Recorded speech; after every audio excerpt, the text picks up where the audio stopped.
چې کله په یو بنده باندې غریبي راشي او دی ډیر محتاج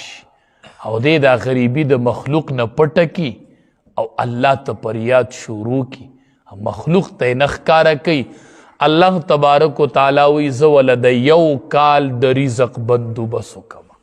نو الله ته فریاد کوو به الله ته به فریاد کوو الله ته فریاد کول دا بی صبری نه ده خو مخلوق ته فریاد کول چې دی هغه دا بی صبری ده ځکه یعقوب علیه السلام وی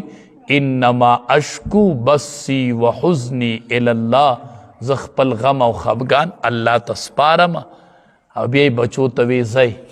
معلومات کوئ تلاش کوئ انشاءالله زما بچې به الله مال راولي وی واپس لاړ شه فرمایي فلما استیأسوا هر کله چې دی نا امید شول منه داغنا خلصو نجیه نو جدا شول جرګه کوونکي قال کبیرهم اویل مشر ددوی علم تعلموا آیا تاسو ته معلومه نه ده ان اباکم چې بېشک پلار ستاسو قد اخذ علیکم په تحقیق سره اغستی و ستاسو نه موثقا من الله کلک واده د الله د طرف نه ومن قبل او پخوا د دینا ما اغه فرتم چې تاسو کوتاهی کړي وا فی یوسف د یوسف علیه السلام په باره کې نو فلن ابرح الارض زه خو هیڅ چرې نه جدا کېږم د دې ځای نه حتی یأذن لی ابي تر دې چې اجازت وکړي ما ته پلار زما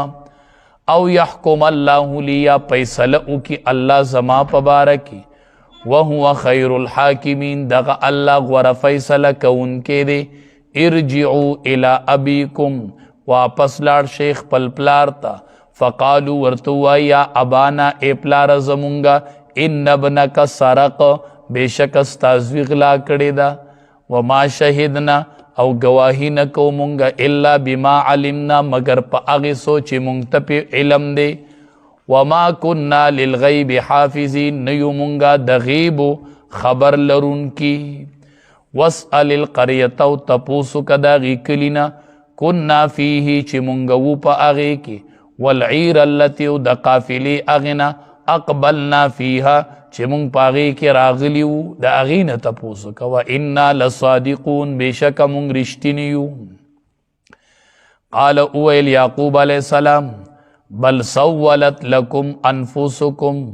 بلکې ښایسته کړی دی تاسو ته نفسونو ستاسو امرن یوه خبره فصبر جمیل پس زما کار چې دی صبر جمیل دی عسى الله امید دی چې الله ان یأتینی چې رابولی ما ته بهم دا ټول جمیعا په یو ځای باندې دی به ما ته راځي انه بېشکه دغه الله هو العلیم الحکیم پوه دی او د حکمتونو خاوند دی وتولى عنهم مخې واړو د دوی نه وقال ویلې یا اسفا ای افسوسه علی یوسف په یوسف علیه السلام باندې وابیضت عیناه سپینې شولې دواړه سترګې د ده من الحزن د غم د وجې نه فهو کظیم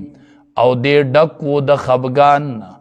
نو قالو دی اویل تالله قسم په الله تفتأ تذکرو